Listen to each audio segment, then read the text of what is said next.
One of the things I often get asked about is how do you have these hard conversations with a woman who has just lost her baby? So, the first thing that I want you to know is to first take that pressure off of your shoulders, this expectation that you're somehow going to be able to walk into that room to her and leave her feeling okay. She is so far from okay right now. It doesn't matter what you're going to say, you're not going to be able to take that pain away. So let's take the expectations down to a little bit more of a realistic level. The main thing we're wanting to do is to let her feel validated and understood and respected. This stuff is so disorienting and vulnerable. So, one of the most important messages that she can hear from her healthcare provider is some validation and acknowledgement that what she's going through really is a very big deal. So, say things to her like, no one should have to go through what you're going through.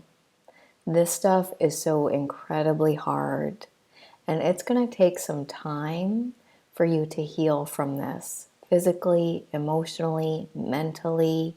This is going to take some time.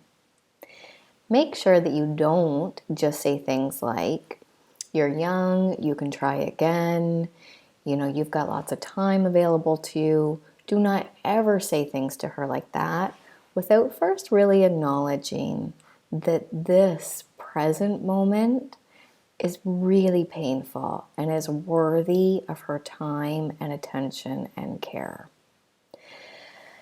Ask her directly how she wants you to refer to her baby or her pregnancy. As you know, every woman feels very differently about that. For some women, using medical jargon like the idea of calling her baby a fetus can feel incredibly hurtful and dismissive. For some women, they have already mentally built their life around this child, even though they only have been 8 weeks in utero. But for her, this is her child, Joey. For her, this is her little Jessica. And this means that she has just lost her baby. For other women, this might just be a course in nature to her, and she's okay with the idea of just thinking of this as something that's gone wrong physically, and it's no more or nor less than that. And she's ready to have those conversations about what next. But ask her directly, because these are two very different courses of conversations, and your approach to this is going to have a profound impact on her. Either way, you're going to want to use a lot of empathy. I know that this is really hard.